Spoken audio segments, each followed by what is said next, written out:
인간 군상이라는 말이 있습니다. 여러분, 군상이라는 뜻은 무엇입니까? 때를 이룬 많은 사람이라는 뜻입니다. 그래서 인간 군상이라는 것 수없이 많은 사람을 의미합니다. 그런데 원래 이 군상이란 말이 사실 회화나 조각에서 다수의 인물들을 일정한 주제로 형상화한 그런 작품을 뜻하는 미술 용어이기도 합니다. 예컨대 한 사람의 형상을 조각했다면 단신상이 되는데 여러 사람의 형상을 하나의 작품으로 표현했다면 그것이 바로 군상이 되는 것입니다. 여기에서 이제 인간 군상이라고 하면 말 그대로 여러 사람들, 많은 사람들, 수많은 사람들을 의미하는 것이 되는 것입니다. 특별히 군상이라고 했을 때는 별의별 사람이다라는 뜻으로 우리가 사용을 하고 있습니다. 이제 다윗 왕이 압살롬의 반역을 진압하고 이제 다시 예루살렘 성으로 복귀하게 되었습니다. 물론 그 왕위를 이제 회복하는 과정에 우여곡절이 많았지만은 어쨌든 다윗은 이제 왕권을 회복하고 예루살렘으로 돌아가게 되었고 그 마지막 그 결말의 결론적인 이야기가 바로 사무엘하 20장입니다. 다시 말하면 사무엘하 20장은 왕이 그동안 쫓겨가고 뭐 이런 우여곡절 끝에 결론적으로 이렇게 내용이 기록되어진 장이 바로 20장이라는 말씀입니다. 그런데 여러분, 이 다윗이 왕에서 쫓겨나고 압살롬이 쿠데타를 일으키고 이 모든 다윗의 왕권에 이 혼란을 겪었던 발단이 되었던 그 사건은 무엇입니까? 바로 밧세바 사건입니다. 그런데 밧세바 사건은 사무엘하 11장에 등장을 합니다. 그러니까 무슨 말인가 하면 11장에서 시작된 사울 왕과 왕가, 그 가족, 가문, 그 왕권에서 시작된 그 원인이 된 그 이야기가 우여곡절을 겪으면서 20장에 와서 마무리가 되었다는 말씀입니다.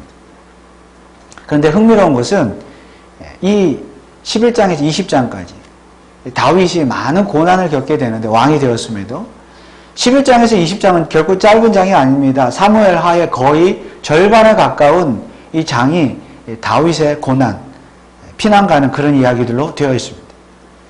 이것은 무엇을 의미하는 것일까요? 그만큼 다윗은 그의 인생에 있어서 가장 힘든 시간을 보냈다는 뜻입니다. 11장에서 20장 사이가. 그런데 이 다윗은 이 가장 힘든 시간을 보내면서 수많은 사람들을 만났습니다. 물론 그 전에도 많이 만났고 앞으로도 많이 만났지만은 이 11장, 12장 가운데 수많은 사람들을 만나면서 수많은 일들을 겪게 되었습니다. 그들 중에는 다윗을 도와준 사람도 있었고 다윗을 저주하고 또 배신한 사람도 있습니다. 처음에는 다윗을 도와주었다가 나중에 배신한 사람도 있고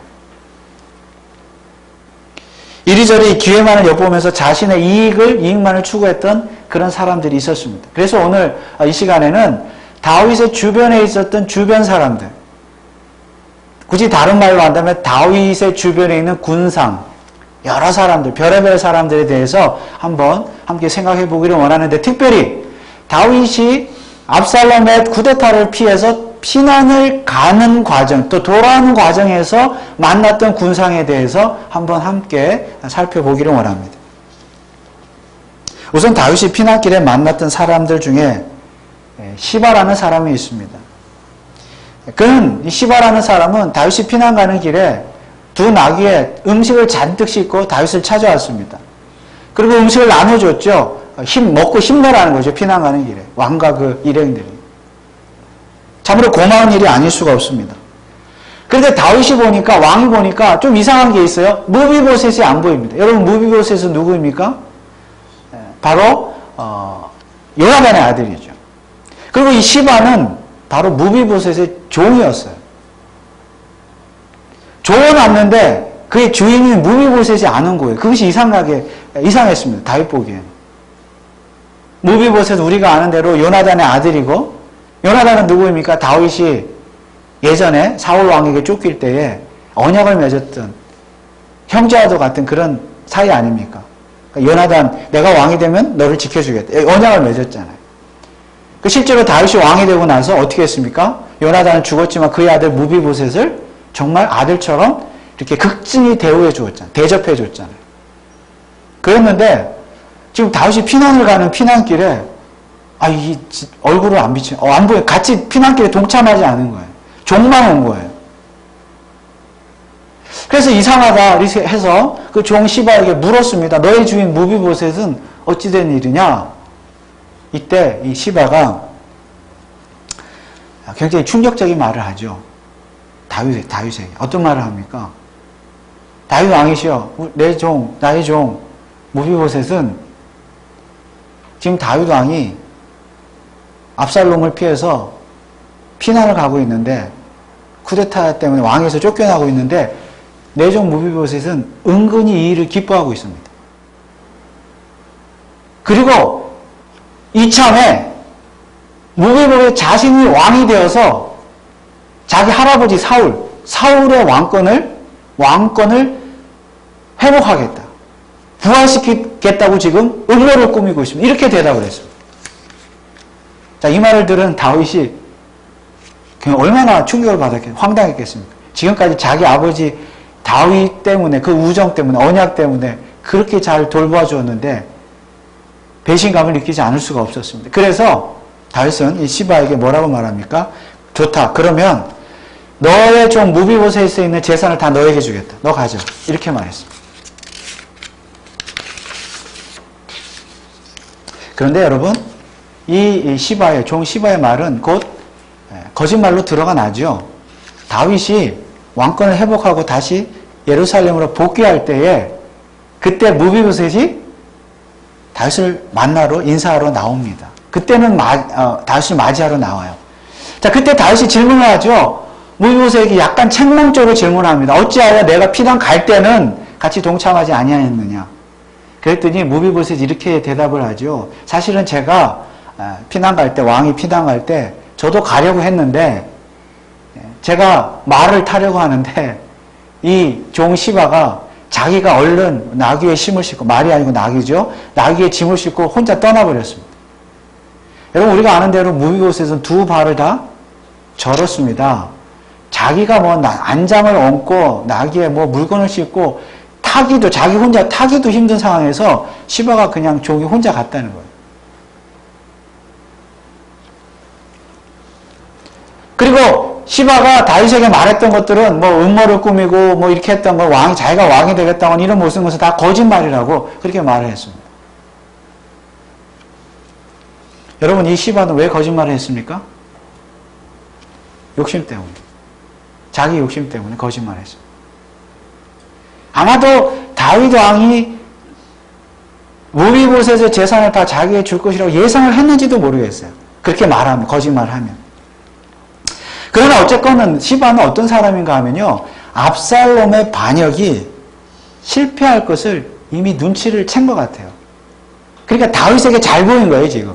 잘 보이면서 거짓말을 한 거예요. 무비보셋을 모함하고. 그리고 그 과정에서 뭔가 이익을 얻으려고 했습니다. 실제로 시바는 목적을 달성했습니다. 자기 주인 무비보셋의 재산을 다 얻었어요. 물론 나중에 자기 말이 거짓말로 탄로가 나서 그 재산을 도로 절반을 내어주어야 되었지만은 어쨌거나 그는 자신의 목적을 달성했습니다. 그렇다면 시바는 어떤 인물입니까? 자신의 목적을 달성하기 위해서 수단과 방법을 가리지 않는 사람이었습니다. 다윗이 피난길에 만난 사람 중에는 시므이라는 사람도 있었습니다. 지난 수요일에도 우리가 시므이에 대해서 살펴보았지만은 그는 다윗이 피난 가는 길에 쫓아와가지고 따라와가지고 계속 따라가면서 다윗 왕에서 쫓겨난 것이 잘 됐다고 하면서 약을 올리면서 저주하면서 돌을 던지면서 계속 쫓아왔어요. 그는 앞서 시바와는 달리 압살롬의 반역이 성공할 줄 알았어요. 그래서 다윗을 계속 저주하면서 쫓아왔습니다.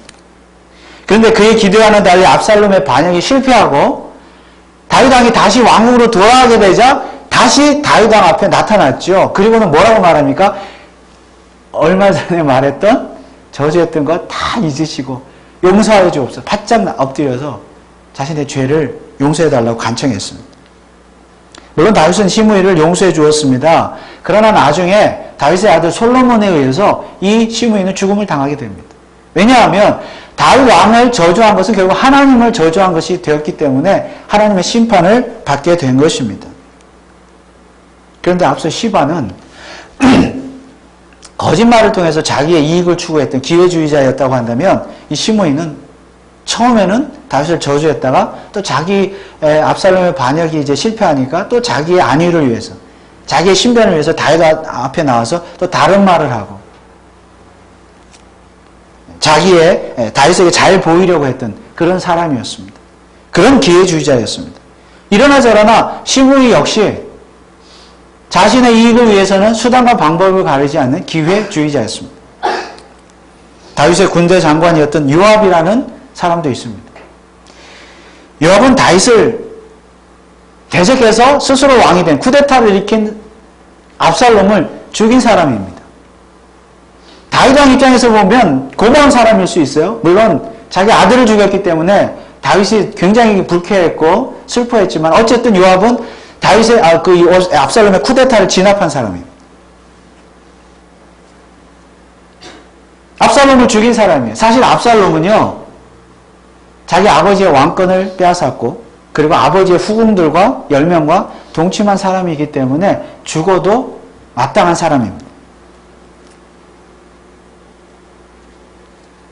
그래서 요압이 압살롬을 죽였는데요. 사실 이 요압은요, 얼마 전에는 몇 년 전만 해도요, 압살롬을 도와줬던 사람이에요.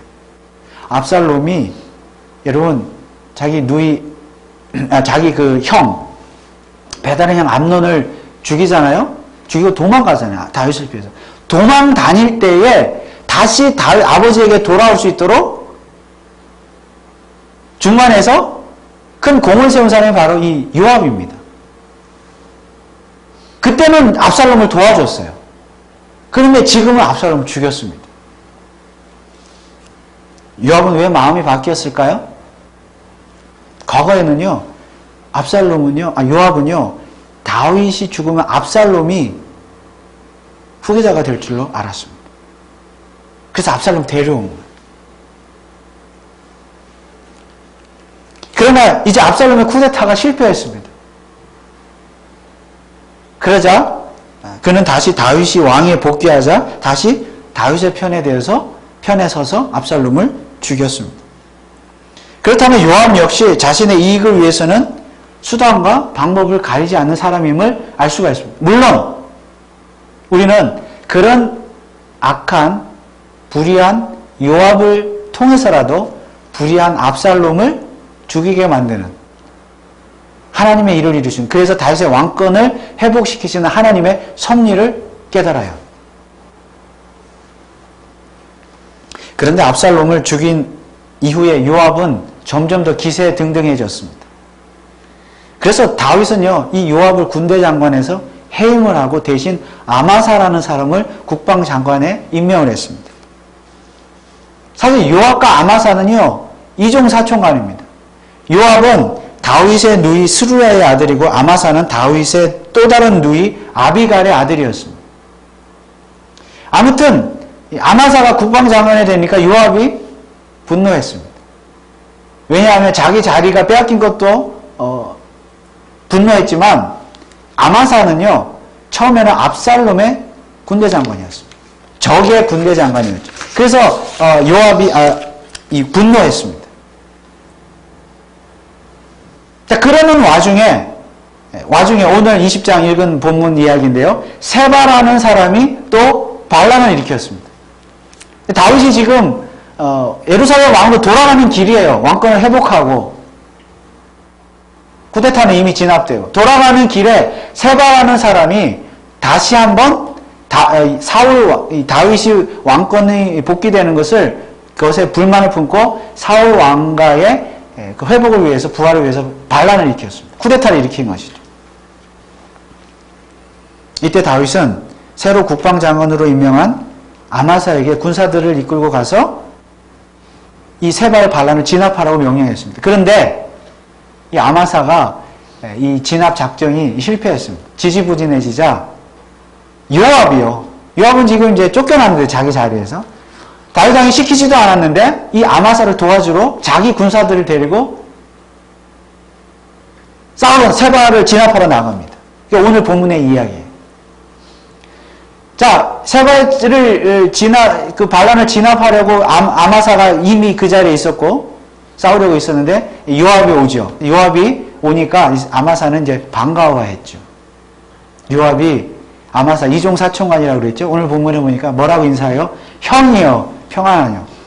형님 안녕하십니까? 인사하죠. 아마사가 자기 도와주러 온 줄 알고 반갑다고 했는데 그것은 속임수였습니다. 어떻게 했습니까?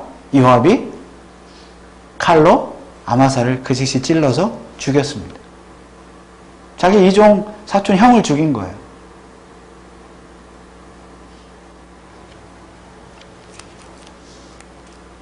여러분, 이런 요압은 어떤 인간입니까? 그는 아마사를 왜 죽였습니까? 결국 자기 자리를 빼앗긴 것에 대한 분노, 권력에 대한 욕심 때문에 죽였고, 그리고 자기를 쫓아내고 아마사를 국방장관 자리에 앉힌 다윗 왕에 대한 복수심 때문에 그를 죽였습니다. 요압은요, 다윗의 주변 인물들 가운데 사람을 가장 많이 죽였어요. 요압은 누구도 죽였습니까? 좀 전에 압살롬도 죽였고, 그 전에 사무엘하 초의 그 첫 부분이 기억하십니까? 아브넬이라고 하는 사람도 죽였습니다. 3명이나 죽였어요. 가장 많이 죽인 사람입니다. 이는 왜 사람들 왜 결국 자기 이익 때문에, 자기 자리 때문에, 욕심 때문에 자기 목적을 달성하기 위해서 사람을 죽였습니다. 이처럼 요압 역시 자신의 목적을 달성하기 위해서는 수단과 방법을 가리지 않는 잔인한 사람이었습니다. 그런데 다윗은요, 후에 이 요압을 다시 국방장관에 재임명합니다.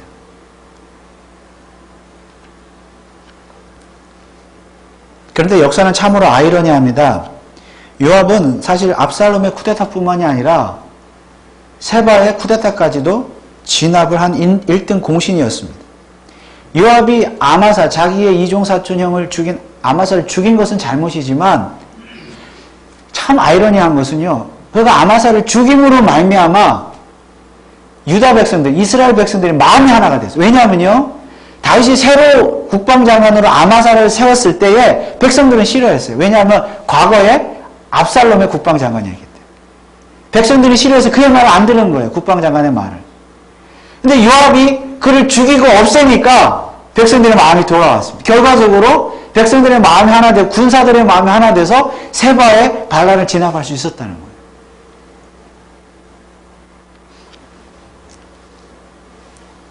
이처럼 하나님은 이런 불의한 요압을 통해서라도, 사람을 죽이는 요압을 통해서라도 세바의 반란을 진압하게 하시고 결과적으로 다윗의 왕권을 회복시키는, 다윗이 무사히 예루살렘으로 돌아갈 수 있도록 그렇게 역사하셨다는 사실입니다. 참 이것은 역사의 아이러니입니다. 하나님의 섭리입니다. 다윗의 주변 인물들 중에 아히도벨과 후세를 빼놓을 수가 없죠. 우리가 지난번에도 잠깐 살펴보았지만은 아히도벨은 원래 다윗의 신하였지만 압살롬에게 배신해서 압살롬에 가서 부하가 된 자이고, 나중에 자기의 의견이 받아들여지지 않자 스스로 목숨을 끊은 자입니다. 반면에 후세는 다윗의 친구였는데 다윗의 지시로 압살롬 편에 스파이로 들어가서, 거짓 투항해서 스파이로 들어가서 압살롬의 쿠데타가 실패하고 다윗의 왕권이 회복되는 일에 결정적인 역할을 한 사람입니다. 비록 형식적으로는 적군의 위장 항복한 스파이였지만은 이것도 역시 하나님의 섭리가 아닐 수가 없습니다. 오늘 함께 읽은 20장에 등장하는 세바라는 사람, 앞서 언급한 그 세바의 반란을 일으킨 세바라는 사람은 어떻습니까? 다윗이 왕권을 회복하여 예루살렘으로 돌아가는 길에 반란을 일으켰습니다. 다윗에게 불만을 품은 것이죠. 다윗 입장에서는 압살롬의 쿠데타를 이제 진압을 해서 한숨 돌렸는데 세바라는 사람이 다시 쿠데타를 일으키니까 정말 가슴을 쓸어내리지 않을 수가 없었습니다. 게다가 자신이 새로 임명한 국방장관 아마사까지도 죽음을 맞는 그것을 경험해야 했습니다. 이처럼 세바는 다윗이 다시 왕권을 회복하는 그 일에 있어서 전혀 도움이 되지 않는 그런 사람이었습니다. 다윗이 만난 인물 중에 다 나쁜 사람들만 있었던 것은 아니었습니다. 바르실레라고 하는 사람은 다윗을 정말 처음부터 끝까지 도와준 사람이었습니다. 그는 나이가 80세나 되는 노인이었고 부자였는데 다윗이 마하나임으로 가서 피난 가서 머무는 동안에 다윗과 그의 일행들을 극진히 도와주었습니다. 그런데 이제 다윗이 왕권이 회복되어서 이제 예루살렘으로 다시 돌아가려고 지금 요단강 앞에 이르렀습니다. 그때 바르실레가 다시 찾아왔습니다. 왜냐하면 이제 예루살렘으로 복귀하는 왕을 전송해주기 위해서, 그래서 같이 요단강을 건너가려고 그렇게 전송해주기 위해서 다시 왔습니다. 이때 다윗이 그에게 이렇게 말하죠. 내가 그대에게 받은 은혜가 참 크니까 예루살렘으로 같이 가서 같이 거기서 살자. 그러면 내가 그 은혜를 다 갚겠다. 이렇게 말합니다. 이때 바르실레는 뭐라고 말합니까? 저는 나이가 너무 많아서 늙어서 왕과 같이 따라가면 왕에게 짐만 될 뿐입니다. 그러니까 저는 그냥 고향으로 돌아가겠습니다. 하고 그냥 고향으로 돌아갔습니다. 이것이 사무엘하 19장에 나오는 내용이죠. 그렇다면 이 바르실레는 어떤 인간입니까? 시바나 시므이처럼 자기 이익을 따라 다윗 왕을 섬긴 것이 아니라 자신의 이익과는 상관없이 처음부터 끝까지 한결같이 다윗 왕을 잘 섬겼던 그런 사람이었습니다. 다윗의 주변 사람들 중에는 다소 억울한 사람들도 있습니다. 오늘 20장에 보니까 다윗이 예루살렘 왕궁으로 돌아왔을 때 그 왕궁에 누가 있었어요? 도망갈 때, 피난할 때 남겨두었던 후궁 10명이 있었습니다. 자, 다윗은 이 10명을, 후궁 10명 어떻게 처리했습니까? 별실에 가두고, 음식만 주고, 죽을 때까지 동침도 하지 않고 생과부로 살다가 죽게 그렇게 했습니다. 왜 그렇게 했습니까? 여러분, 한번 생각해 보십시오. 이 힘없는 후궁들이 뭘 잘못했습니까? 잘못이 있다고 한다면 피난 갈 때 자기들을 왕궁에 그냥 남겨두고 간 연약한 여인들, 남겨두고 간 다윗이 잘못이라면 잘못이지 이 후궁들이 무슨 잘못을 했습니까? 어쨌든 다윗은 율법에 따라 이렇게 처리를 한 것 같습니다. 다른 남자와 동침한 죄, 특히 근친상간죄를 그 아들이니까 압살롬은 범한 후궁들을 율법을 따라서 그렇게 처리를 했습니다. 그러나 자기 자신에게도 책임이 있기 때문에 그 후궁들을 죽이거나 쫓아내지는 않았습니다. 다만 별실에 가두어서 평생 생갑으로 살다가 죽게 했습니다. 어쩌면 다윗은 그들을 죽이지 않고 쫓아내지 않고 자기 곁에 둠으로 말미암아 좋은 의미로 그들을 보고 자기의 잘못, 자기의 과오를 깨닫게 하기 위해서 그렇게 했는지도 모르겠습니다. 그러나 그것은 다윗의 입장일 뿐이지 후궁들 입장에서는 대단히 억울한 그런 삶이 아닐 수가 없습니다. 그 외에 이스라엘 북쪽에 10지파의 백성들이 있습니다. 그들은 처음에는 압살롬이 쿠데타를 일으키자 압살롬 편에 섰지만은 쿠데타 실패하다 다시 다윗 편에 섰던 사람들입니다. 물론 다 그런 것은 아니지만요. 이때 이제 다윗이 예루살렘 왕국으로 돌아가려고 할 때 그들은 자신들이 이 북쪽의 10지파 자신들이 다윗 왕을 모시고 호위해서 예루살렘 왕궁으로 모시고 가겠다고 큰 소리쳐서 장담했습니다. 자기들의 충성심을 자랑했습니다. 그런데요, 말뿐이었습니다. 실제로 다윗을 예루살렘 왕국으로 호위한 사람들은 남쪽의 유다 지파였습니다. 말만 하고 행동을 하지 않았어요. 그리고 나중에 뭐라 그래요? 19장에 나오는 내용이죠, 다. 뭐라 그래요? 그 10지파, 북쪽의 10지파가 유다 지파를 향해서 뭐라 그럽니까? 너희들이 왕을 도적질해 갔다. 그래서 우리가 그 왕을 호위하지 못했다. 이렇게 핑계를 댑니다. 그리고 유다 지파를 비난하죠. 이처럼 북쪽의 10지파 사람들 역시 기회주의적이었고 행동보다는 말이 앞섰던 사람이었습니다. 말만 무성한 사람들이었습니다. 그리고 자신들은 행동을 하지 않으면서 남의 열심을 비난하는 사람들이었습니다.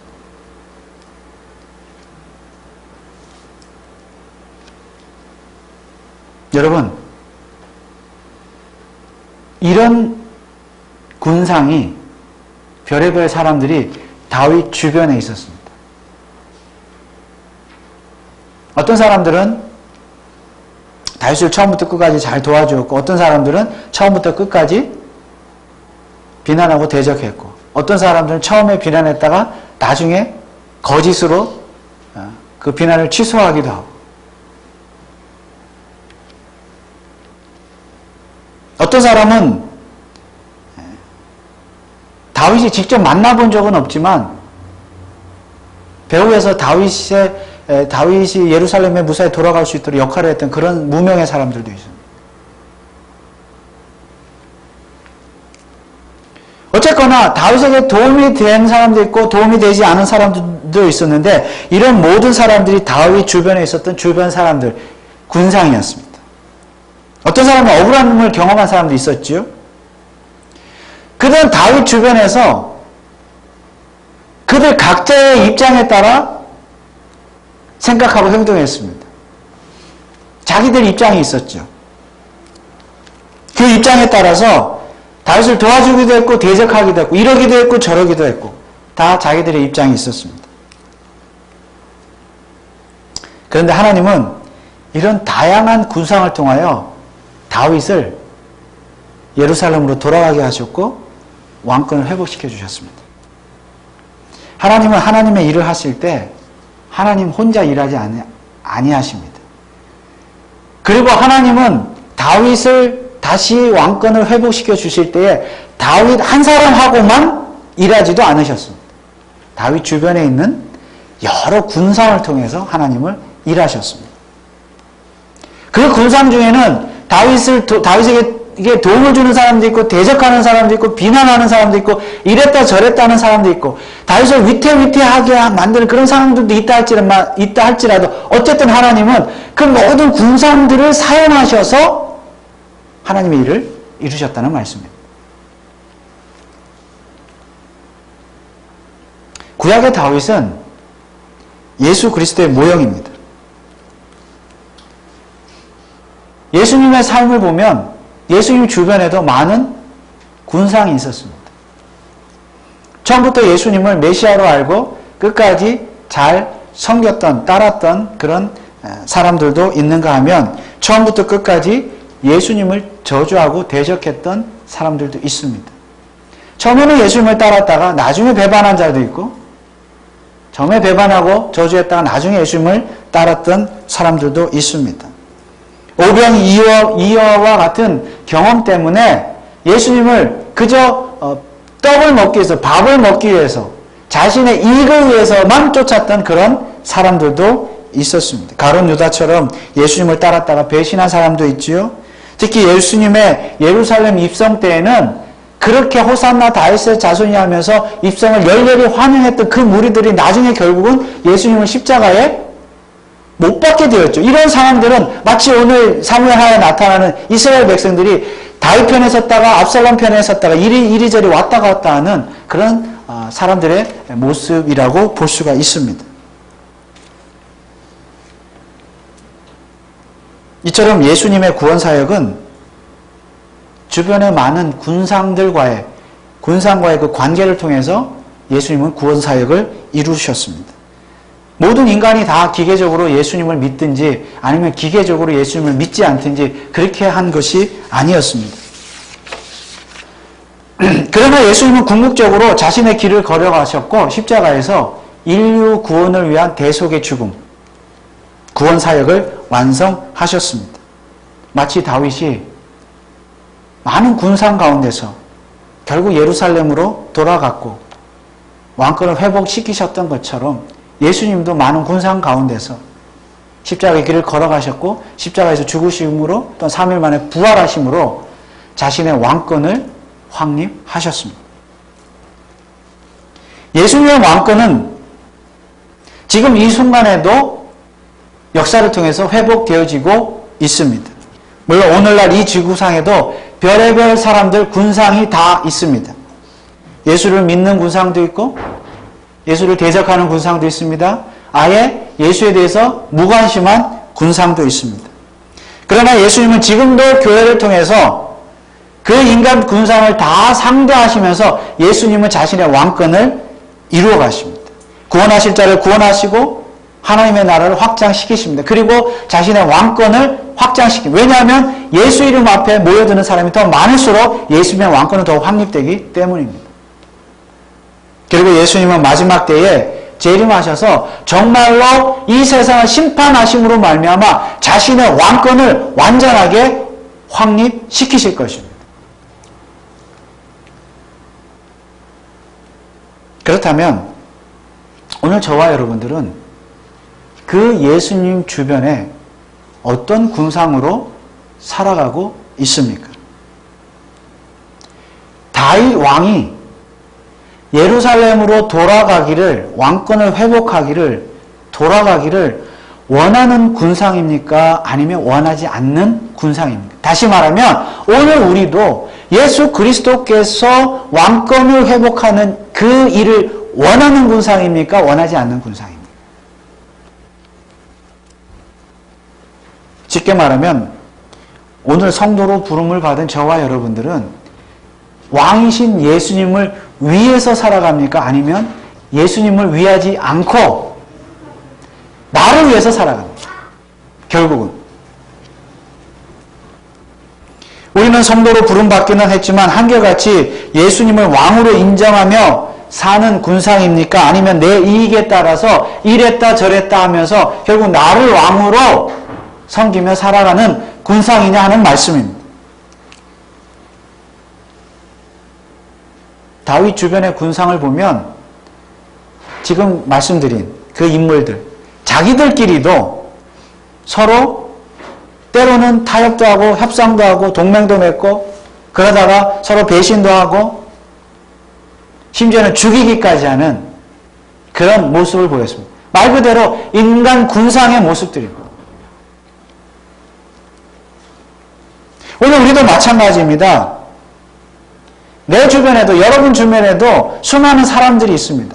군상이 있습니다. 여러분들도 혼자 사는 것이 아니라 많은 사람들과의 관계 속에서 살아가고 있습니다. 그런데 하나님은 오늘 나만을 상대하시는 것이 아니라 내 주변에 있는 그런 인간 군상을 다 사용하셔서 하나님의 일을 이루어 가십니다. 내가 내 주변의 군상과 어떤 관계를 맺고 사느냐를 보시면서 나를 상대하십니다. 그렇다면 내 주변에 있는 모든 사람들, 군상들, 불필요한 사람이 없습니다. 필요 없는 사람이 없습니다. 왜냐하면 하나님 입장에서 볼 때 불필요한 사람이 없기 때문입니다. 인생이란 결코 단순하지 않습니다. 인생이란 결코 혼자 살아갈 수가 없습니다. 여러 사람들과 더불어 살아갈 수밖에 없습니다. 그래서 인생은 수학 공식처럼 답이 있는 것이 아니에요. 그 관계 속에서 이러기도 하고 저러기도 하고 이럴 수도 있고 저럴 수도 있고.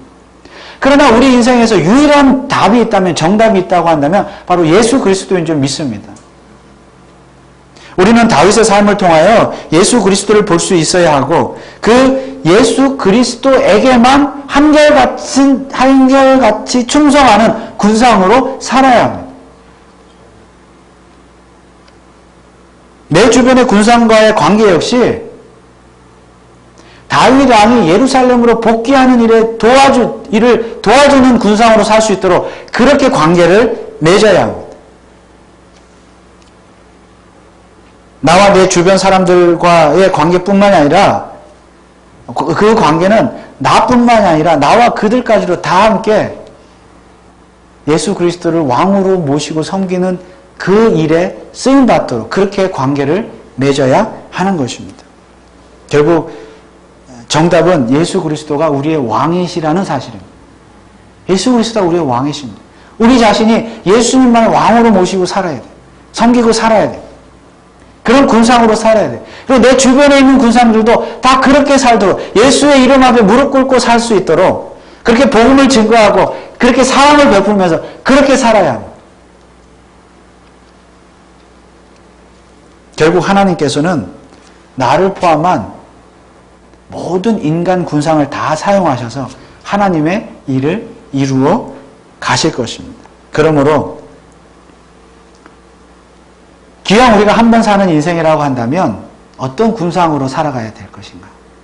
예수 그리스도를 왕으로 섬기면서 예수 그리스도만을 위하여 한결같은 내 이익만을 위해서 살아가는 것이 아니라 예수님만을 위해서 한결같이 살아드리는 그런 복된 군상들이 다 되시기를 주님의 이름으로 축원을 드립니다. 기도하겠습니다. 사랑의 하나님, 은혜를 감사드립니다. 다윗의 주변에 많은 인간 군상이 있었습니다. 예수님 주변에도 많은 인간 군상이 있었고 오늘도 이 세상에는 많은 인간 군상이 있습니다. 예수님을 믿는 자도 있고 믿지 않는 자도 있고 대적하는 자도 있고 저주하는 자도 있고 또 예수님을 믿는다고 하지만은 자신의 이익을 위해서 이리저리 갈팡질팡하고 결국 예수님으로 믿지 않는 그런 사람들도 많이 있습니다. 오늘 우리는 어떤 군상입니까? 처음부터 끝까지 주님 오실 때까지 예수님만을 왕으로 섬기며 왕권을 인정하며 예수님 발 앞에 무릎 꿇고 순종하며 예수님의 제자로서 한결같은 삶을 사는 군상이 되게 하시고 또 내 주변에 있는 군상들을 다 그렇게 살 수 있도록 인도하는 군상들이 다 되게 하여 주옵소서. 예수 그리스도의 이름으로 기도하옵나이다. 아멘.